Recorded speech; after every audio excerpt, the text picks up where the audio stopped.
ಕೇರಳ ಮೂಲದ ಯುವತಿ ಒಬ್ಬಳು ಏನೋ ಕೊಡಗು ಜಿಲ್ಲೆಯಲ್ಲಿ ಒಂದು ಟ್ರಕ್ಕಿಂಗ್ಗೆ ಬಂದು ಅಲ್ಲಿ ಸಿಲುಕೊಂಡು ನಾಪತ್ತೆ ಆಗಿರ್ತಾರೆ. ಖುಷಿಯ ವಿಚಾರ ಅಂತಂದರೆ 3 ದಿನಗಳ ಸತತ ಅರಣ್ಯ ಇಲಾಖೆಯ ಕಾರ್ಯಾಚರಣೆಯ ಹಿನ್ನೆಲೆಯಲ್ಲಿ ಸದ್ಯಕ್ಕೆ ಪತ್ತೆ ಆಗಿರುವಂಥದ್ದು. ಜೊತೆಗೆ ಅವರು ಆರೋಗ್ಯವಾಗಿದ್ದಾರೆ ಅನ್ನುವಂತಹದ್ದು ಸದ್ಯ ಅರಣ್ಯ ಸಚಿವರು ಈಶ್ವರ್ ಖಂಡ್ರೆ ಅವರು ಹೇಳಿರುವಂಥದ್ದು. ಅವರು ನಮ್ಮ ಜೊತೆಲಿದ್ದಾರೆ, ಅವ್ರನ್ನ ಮಾತಾಡಿಸ್ತಾ ಹೋಗ್ತೀನಿ. ಸರ್, ಖುಷಿಯ ವಿಚಾರ ಅಂದರೆ ಸತತ 3 ದಿನಗಳ ಕಾಲ ಕಾರ್ಯಾಚರಣೆಯನ್ನು ಮಾಡಿದ್ದೀರಿ, ಸಾಕಷ್ಟು ಎಫರ್ಟ್ಗಳನ್ನು ಹಾಕಿದ್ದೀರಿ. ಸೊ ಅದ್ರ ಬಗ್ಗೆ ಹೇಳೋದಾದರೆ ಸರ್. ನೋಡಿ, ಶರಣ್ಯ ಅನ್ನುವಂಥ ಒಬ್ಬ ಮಹಿಳೆ 36 ವರ್ಷದ ಯುವತಿ ಇವತ್ತು ಕೇರಳದ ಕ್ಯಾಲಿಕತ್ನಿಂದ ಬಂದು ಕೊಡಗಿನಲ್ಲಿ ಚಾರಣಕ್ಕೆ ಹೋಗಿದ್ದರು. ಇದು ಅತಿ ಎತ್ತರದ ಶಿಖರದ ಒಂದು ಚಾರಣ. ಅವರು 15 ಜನರ ತಂಡದಲ್ಲಿ ಚಾರಣಿಗರ ಜೊತೆಯಲ್ಲಿ ಹೋಗಿದ್ದಂಥ ಸಂದರ್ಭದಲ್ಲಿ ವಾಪಸ್ ಬರುವಾಗ 14 ಜನ ಮಾತ್ರ ಬರ್ತಾರೆ, ಒಬ್ಬರು ಬರೋದಿಲ್ಲ, ನಾಪತ್ತೆ ಆಗ್ತಾರೆ. ಅವರೇ ಫೋನ್ ಮಾಡಿ ಅವರು ಹೋಮ್ ಸ್ಟೇಯಲ್ಲಿದ್ದರು, ಹೋಮ್ ಸ್ಟೇದವರಿಗೆ ನಾನು ದಾರಿ ತಪ್ಪಿದ್ದೀನಿ ಅನ್ನೋಂಥ ಮಾತನ್ನು ಹೇಳ್ತಾರೆ. ಈ ಮಾಹಿತಿ ನಮ್ಮ ಅರಣ್ಯ ಇಲಾಖೆಗೆ ಗೊತ್ತಾದ ತಕ್ಷಣ ನನಗೂ ಮಾಹಿತಿ ಬರುತ್ತೆ, ವಾಟ್ಸಪ್ ಮೆಸೇಜ್ ಬರುತ್ತೆ ದಾವಣಗೆರೆಯಲ್ಲಿ.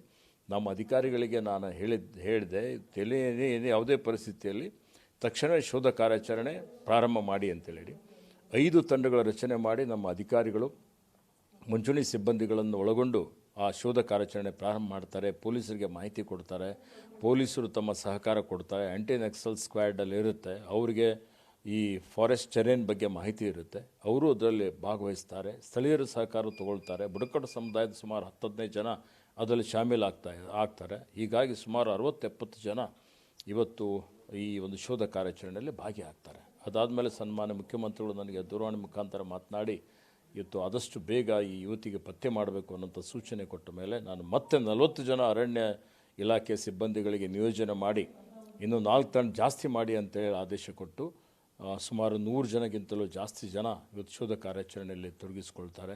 ಹಾಗೆಯೇ ನಮ್ಮ KC ವೇಣುಗೋಪಾಲ್ ಅವರು ಇವತ್ತು ಕೇರಳ ಈ ಎಲ್ಲರ ಒಂದು ಸಹಕಾರ ಮತ್ತು ವಿಶೇಷವಾಗಿ ಯಾರ ಕಾರ್ಯಾಚರಣೆಯಲ್ಲಿ ಭಾಗವಹಿಸ್ತಾರಲ್ಲ ಅರಣ್ಯದಲ್ಲಿ ಅವರ ಮುಖ್ಯವಾದಂಥದ್ದು.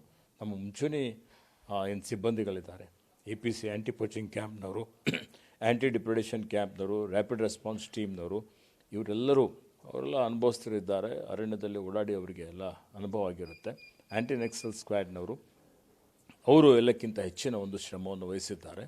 ಆಧುನಿಕ ತಂತ್ರಜ್ಞಾನ, ಡ್ರೋನ್ ಉಪಯೋಗ ಮಾಡಿದ್ದಾರೆ, ನಮ್ಮಲ್ಲಿ ಥರ್ಮಲ್ ಕ್ಯಾಮ್ರಾಸ್ ಯೂಸ್ ಮಾಡಿದ್ದಾರೆ. ರಾತ್ರಿ ಹಗಲ ಶೋಧ ಕಾರ್ಯಾಚರಣೆ ನಡೆದಿದೆ. ಅದೃಷ್ಟವಶಾತ್ ಇವತ್ತು ಅವರು ಸುರಕ್ಷಿತವಾಗಿ ನಮಗೆ ಸಿಕ್ಕಿದ್ದಾರೆ ಮತ್ತು ಆರೋಗ್ಯವಾಗಿದ್ದಾರೆ. ಹೀಗಾಗಿ ಅವ್ರ ಮನೆಯವರಿಗೆ ಬಿಟ್ಟು ಬರಬೇಕು ಅಂತ ನಾನು ಹೇಳಿದ್ದೇನೆ. ದೂರವಾಣಿ ಮುಖಾಂತರ ಅವರಿಗೆ ನಾನು ಮಾತಾಡಿದ್ದೇನೆ. She is happy.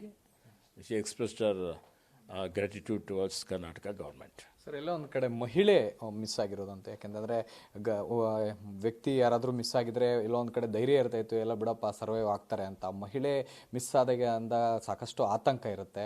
ಅವರು ಯಾವ ರೀತಿಯಾಗಿ ಒಂದು 3 ದಿನಗಳ ಕಾಲ ಅರಣ್ಯದಲ್ಲಿ ಇದ್ರು ಅನ್ನೋಂಥ ಮಾಹಿತಿ ಏನಾದರೂ ತಮ್ಮ ಜೊತೆಲಿ ಹಂಚ್ಕೊಂಡಿದ್ರ? ಮತ್ತು ಈಗ ಏನು ಹೇಳ್ತಿದ್ದಾರೆ ಅಂತ? ಸಂಪೂರ್ಣವಾಗಿ ಮಾಹಿತಿ ಹಂಚಿಕೊಂಡಿಲ್ಲ ಅವರು.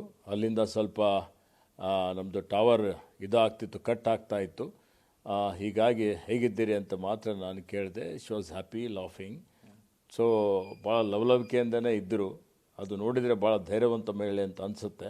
ಅವ್ರ ಅನುಭವ ಈಗ ಮುಂದೆ ಹೇಳ್ತಾರೆ ಅವರು ಮಾಧ್ಯಮದಲ್ಲಿ. ಅವರಿಗೆ ಮನೆಯವರಿಗೆ ಕೇರಳ ಅವರಿಗೆ ಒಯ್ದು ಬಿಟ್ಟು ಬನ್ನಿ ಅಂತೇಳಿ ನಮ್ಮ ವಾಹನದಲ್ಲೇ ಬಿಟ್ಟು ಬನ್ನಿ ಅಂತ ನಮ್ಮ ಅಧಿಕಾರಿಗಳಿಗೆ ನಾನು ಸೂಚನೆಯನ್ನು ಕೊಟ್ಟಿದ್ದೇನೆ. ಇದಿಷ್ಟು ಅರಣ್ಯ ಸಚಿವರಾಗಿರುವಂತಹ ಈಶ್ವರ್ ಖಂಡ್ರೆ ಅವರ ಮಾತಾಗಿತ್ತು. ಕ್ಯಾಮ್ರಾ ಪರ್ಸನ್ ಅಶ್ವಥ್ ಜೊತೆ G Chandrashekar, news first Bengaluru. News first ನಿರ್ಭೀತಿಯಿಂದ ನಿಮ್ಮ ಪರವಾಗಿ.